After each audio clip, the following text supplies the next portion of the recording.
fingerprint images. The second presentation is from Michigan State University, presented by Fingerprint Aurora, feedback paradigm for latent fingerprint matching. Okay. Hi everyone, I'm Sanpreet from Department of Computer Science and Engineering, Michigan State University, and I'll be presenting our research on latent fingerprint matching. So first of all, just to emphasize why this problem is really important. Latent fingerprints have been an important source of forensic evidence for identifying suspects for like over 100 years. So besides solving the active crimes, they have been used to solve passive crimes. Now, what do I mean by passive crimes? Here is an example. For example, this crime was conducted in 1969 in Houston, and the technology was not so advanced at that time. So the FBI continues to open the old file cases and use their IFS to try to find the suspect. Now, here is a suspect which was recently found who had committed the crime in 1969. And this got the FBI Latent Hit of the Year Award 2011. The other importance is, of course, that FBI continues to, has a goal to improve latent fingerprint matching, and the Next Generation Identification Program lists latent fingerprint matching as one of its major goals. So continuing with the motivation, why do I want to work on this problem? I think this was very well emphasized by Dr. Jain in his keynote speech on the first day. The best matcher in the NIST fingerprint evaluation, 2003, achieved like a 99.4% accuracy on plain prints, but the ELFT EFS report, which was released by NIST in 2012, has only 63.4% accuracy in the lights out mode. So there is a lot of scope to improve latent fingerprint matching as compared to the full fingerprint matching. So this gives me a lot of motivation to actually drive my PhD work towards this problem. Let's see some of the challenges in latent fingerprint matching. To the left, you can see an image which absolutely has poor rich clarity. You are not able to see the rich valley patterns very clearly. So, it's really difficult to match such kind of images. The next image is an image which has a very small friction ridge area. So, again, it's a very big challenge to match such images. But the most complex thing I would say is the complex background noise, the image to the right, which has such a difficult background that it's really difficult to match the image. So these are some of the challenging aspects of the problem. Now I would go to explain what are the existing solutions for the problem. The existing solutions essentially are based on the bottom-up matching paradigm, as I may say. So the latent matchers existing in the literature are essentially doing this. They take a latent probe image and they first pre-process it. So basically the pre-processing module contains both segmentation and enhancement. The next step is the feature extraction after pre-processing. And finally, you match the latent to the exemplar background database, which already has extracted features from the exemplar, and you generate a match score. So this is the bottom-up data flow, as we may say.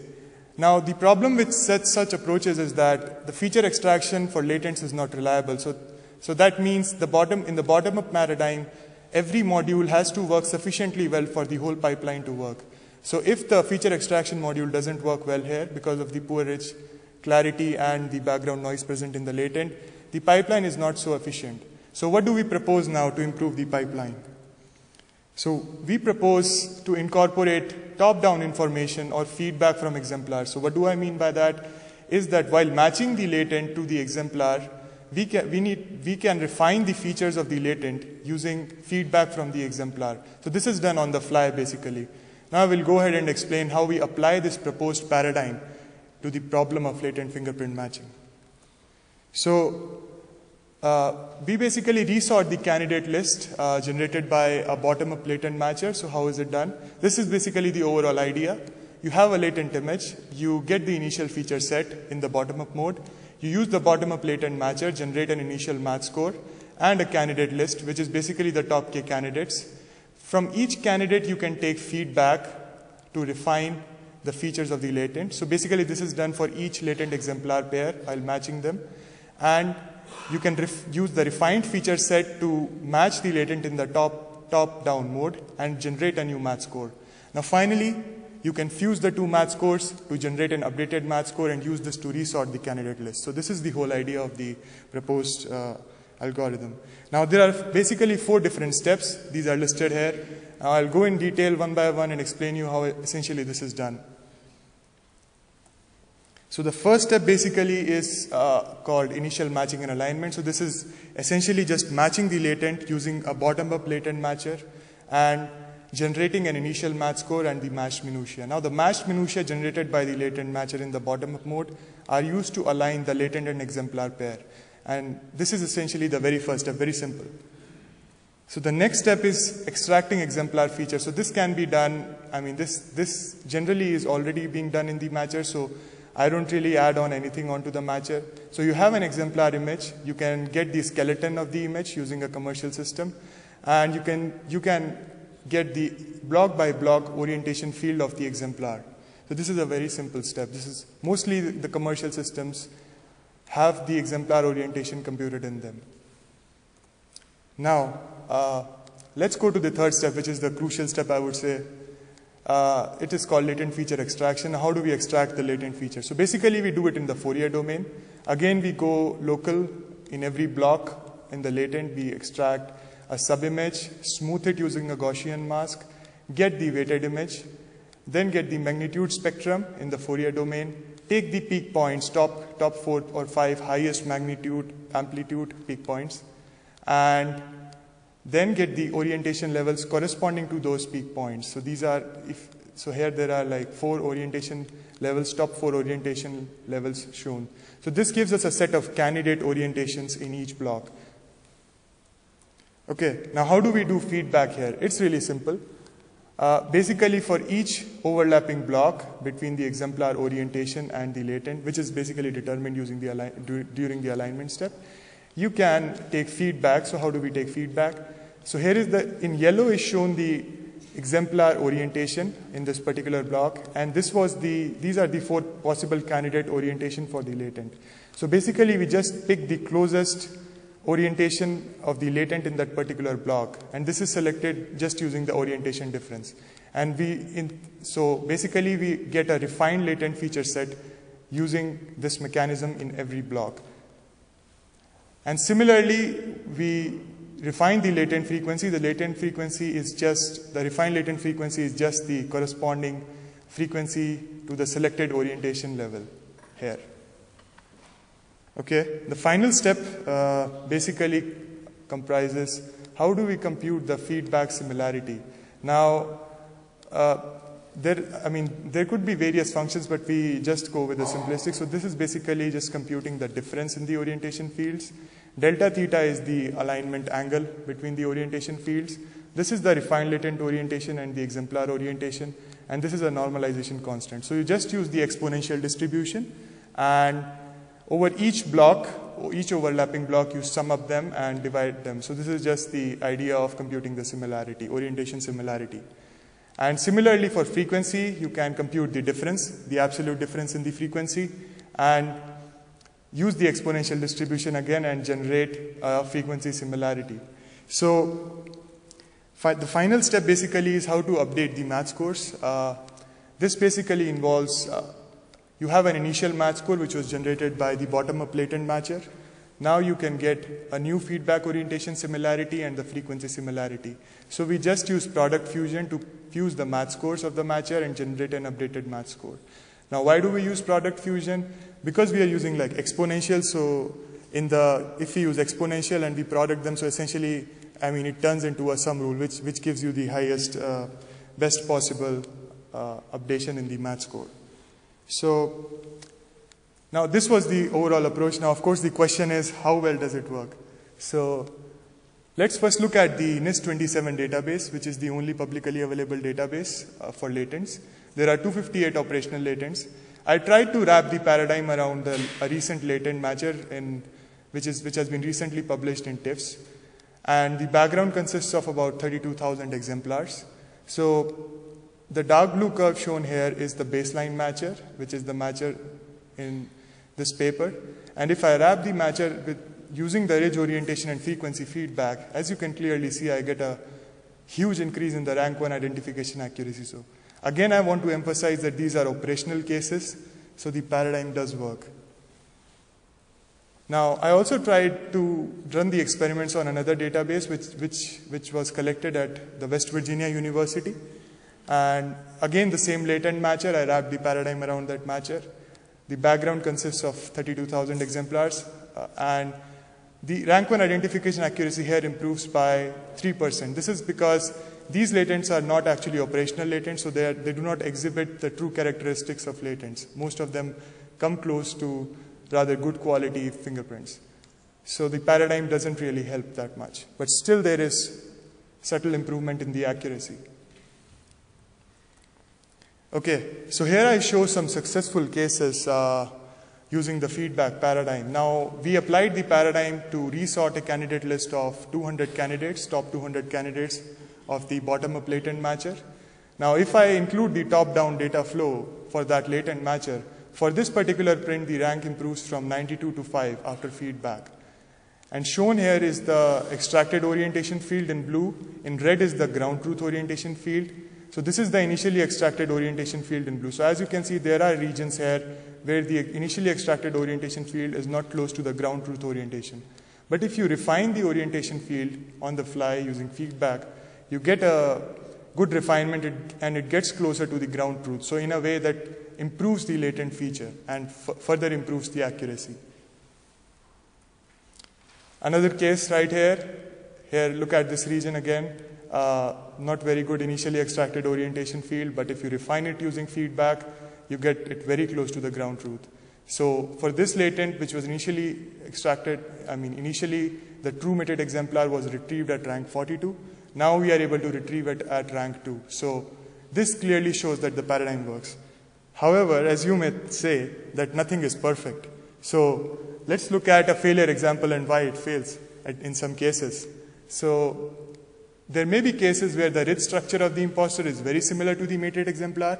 Now, since we are only working with level 1 features of orientation and frequency, so for this particular case here, the imposter exemplar has very similar structure to the mated exemplar, and the refined orientation field is exceptionally good. So for this particular latent shown here, the mated exemplar rank degrades from about 6 to 27 after feedback. So the primary reason is, as I mentioned earlier, the rich structure is very similar, plus the mated exemplar is of poor quality. So these are the regions these are the cases when actually the paradigm fails. Okay. So finally, to conclude my presentation, I'll just want to summarize the whole thing. The first important point to note is that the feature extraction from latents is really challenging, as I showed in some of the earlier examples. The rich clarity, this is probably because there is poor rich clarity and there is complex background noise. So what do we do to handle it? We incorporate feedback from exemplars to refine latent features, and this improves the accuracy.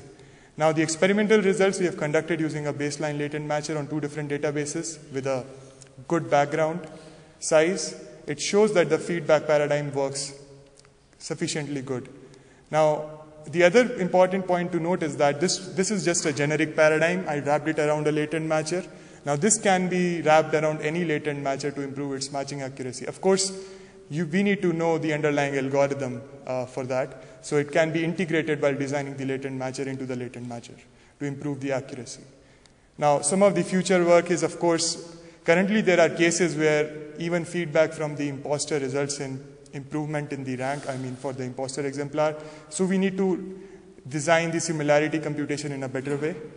And the other thing is we can include additional features. Currently we just work with the orientation and frequency features. We may try to include level 2 features like minutia in the future.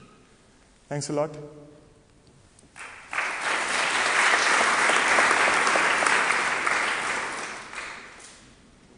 Thank you for the presentation. Are there questions?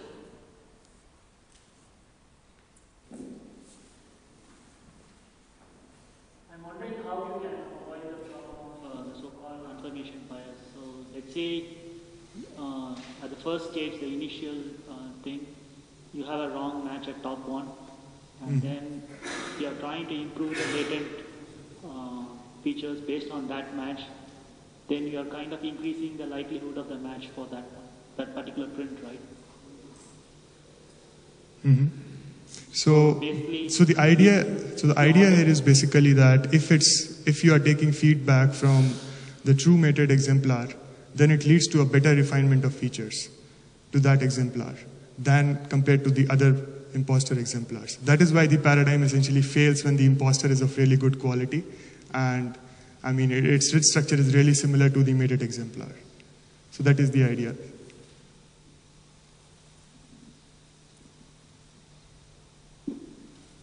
What's the impact of this algorithm on the efficiency of the algorithm? So currently we have implemented the algorithm in MATLAB, and it takes about 4 seconds for a query to resort the candidate list. So I'm sure if we implement it in C, we'll be able to further improve the time. But I don't think for latents, I think time is not of too much of value. I think accuracy is really important. So the accuracy gain is really sizable here. So we should go and use use the paradigm.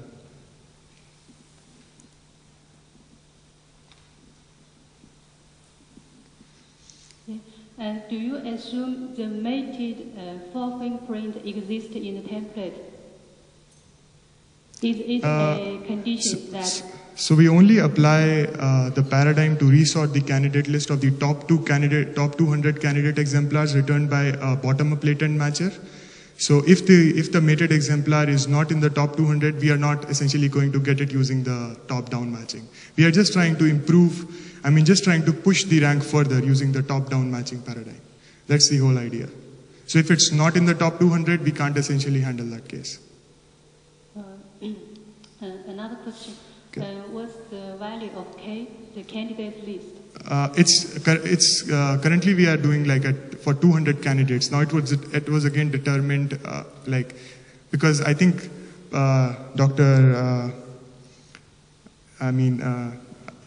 it was mentioned in one of the keynotes earlier that latent matcher ideally works really good for 70% of the prints, or the 30% are really at the last. So you can't essentially handle the cases which are really at the last using this. It's only focusing on the initial part and just improving the rank further. That's the whole idea. Okay, I will discuss your. Okay, sure, we can discuss offline. Good. It's time to proceed. Thank you again for the discussion.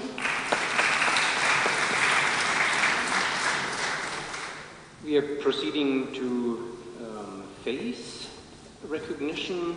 The title of the third presentation is Poisoning Attacks